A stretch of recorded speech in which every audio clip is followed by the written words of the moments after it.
Somewhere in the garden, a surprise is growing wild. These aren't just tomatoes. They're volunteer plants, self-seeded, self-started, and totally thriving. Last season's fallen fruit turned into this year's tomato jackpot. We didn't plant them, but clearly nature had other plans. It's a bit chaotic, sure, but it's the good kind of chaos. And now the mission is clear. Give these surprise tomatoes the best chance to shine. And no better partner than their lifelong bestie. Basil. Need help making your own garden dynamic duos? Let our AI gardening app at strongecho.com guide you.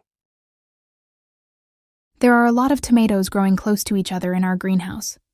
Should I spread them out? And what's best to plant next to them? In a greenhouse, tomato plants should be spaced about 60 centimeters or 24 inches apart to allow room for growth and air circulation. As for companion plants, basil is a good option. It repels pests, enhances tomatoes' flavor, and grows well in similar conditions. Marigolds are also beneficial, repelling nematodes that can affect tomato plants. Make sure to rotate crops each year to avoid disease buildup. So, we got some solid advice from our AI gardening buddy. But let's be honest. In our garden, we don't measure things with a ruler. Spacing? We go with what feels right. If a tomato plant can stretch its leaves and not slap its neighbor in the face, good enough. But one thing we are taking to heart? Basil. That tip? Absolute gold. We're planting basil alongside the tomatoes, not just for the flavor boost, but because it helps keep pests away and just makes the garden smell like a summer kitchen.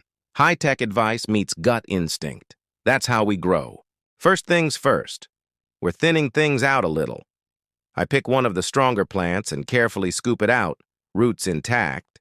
Then it's off to its new home. Once we get there, I prep it properly. Lower leaves? Gone. Suckers?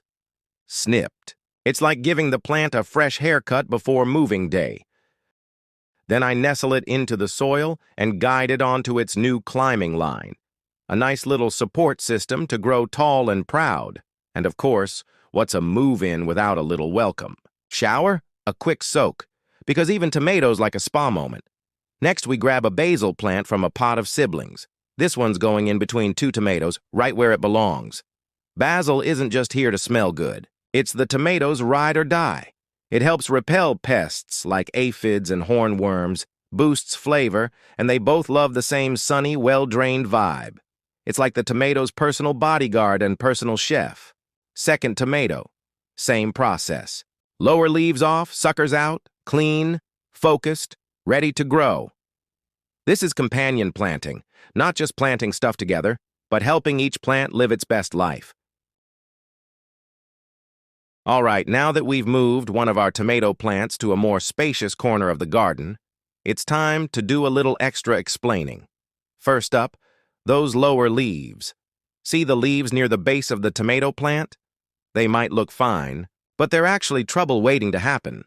Tomato plants are especially vulnerable to soil-borne diseases like early blight, septoria leaf spot, and fungal infections. When it rains or you water from above, water splashes soil up onto those bottom leaves, and that's where the pathogens live. So by removing those lower leaves, especially any that are yellowing or touching the ground, we're improving air circulation, reducing moisture retention, and cutting off the fungal party before it starts. Think of it as opening the windows and mopping the floor. It's just better hygiene. Next, let's talk about suckers. Suckers are those small shoots that grow in the joint where a leaf meets. The main stem. They look innocent, but if left alone, they'll grow into full branches, which sounds great until you realize they turn your plant into a tangled mess. Suckers steal energy away from fruit production. So unless you're going for a wild, bushy tomato forest, and we prune them, especially on indeterminate varieties which grow tall and need focus, removing suckers keeps the plant putting its energy into big, juicy tomatoes, not extra foliage. You Don't have to go overboard. Some gardeners leave the first sucker and prune the rest. But a little maintenance here keeps the plant productive and manageable later. Now, let's talk about the sidekick, basil. Tomatoes and basil aren't just a culinary match made in heaven. They're a garden power couple. Here's why. Pest repellent.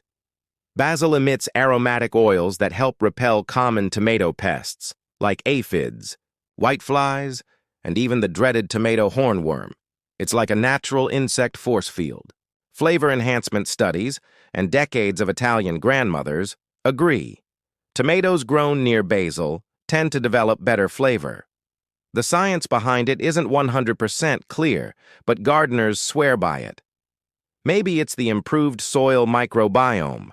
Maybe it's just good vibes. Growth conditions. Basil and tomatoes love the same environment. Warm temperatures, lots of sun, and well-drained soil. So you're not juggling two different plant personalities. They're on the same page. Space efficiency, basil grows low and bushy, while tomatoes climb tall, so they don't compete. It's like a ground crew working for an airship. Plus, when you brush past them while walking through the garden, you get a burst of basil and tomato aroma, like your garden's whispering, "Caprese salad soon." So yeah, we're definitely planting basil between our tomatoes. Not because it's trendy, but because it works.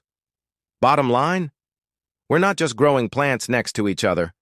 We're creating synergy. Each one makes the other better. That's the power of companion planting. And whether you plant it perfectly or go with what feels right, it all starts with observation, intention, and a little pruning. All right, while I'm giving some other tomato plants their makeover, some juicy tomato facts to keep you entertained. Fact number 1, tomatoes were once feared in Europe. Yep, people thought they were poisonous because they belonged to the nightshade family. Turns out the tomatoes were fine. The pewter plates? Not so much. Fact number 2, tomatoes come in more colors than just red. We're talking yellow, orange, purple, green, even striped. Heirlooms are basically the rainbow sherbet of the garden. Fact number 3, botanically, tomatoes are a fruit, but legally, in the U.S., they're a vegetable. That's because of an 1893 Supreme Court ruling. Yes, someone literally sued over a salad ingredient. Fact number 4, a single tomato plant can produce over 10 kilograms of fruit in one season. That's a lot of bruschetta, and a lot of tomato sandwiches, and probably a little tomato fatigue. Fact number 5, the Guinness World Record for the heaviest tomato? 4.9 kilograms. That's basically a baby made of salsa.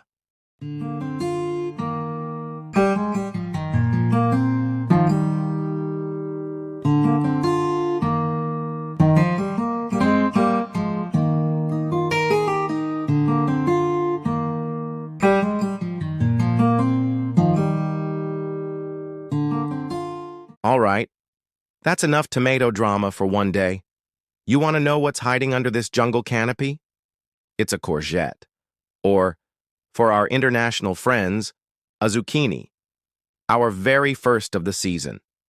Already living up to its reputation as the green machine. Fast-growing, low maintenance, and somehow always 3 times bigger than you expected.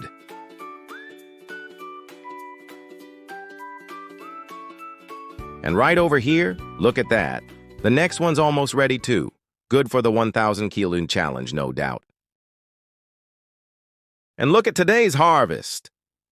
While I was busy wrangling tomatoes, the cameraman, also the instigator of this whole 1,000 kilo challenge, sneaked off to harvest. We've still got plenty of rucola coming up, some leaf lettuce, a good bunch of celery, and loads of grape leaves. A true delicacy if you know what to do with them. It's not a massive haul, but hey, in this challenge, everything counts. One harvest at a time. All right, time to weigh in. Last video, we ended on 185.5 kilograms, and today we're adding 2.4, 2.7, 4.9, and 5.0 kilos. That brings us to a brand new total of 200.5 kilograms. How wild is that? Let us know in the comments. Like, Share and tag someone who needs a garden in their life. And hey, don't forget to check out the AI gardening app from StrongEcho.com. Smarter planting, bigger harvests, you can grow it.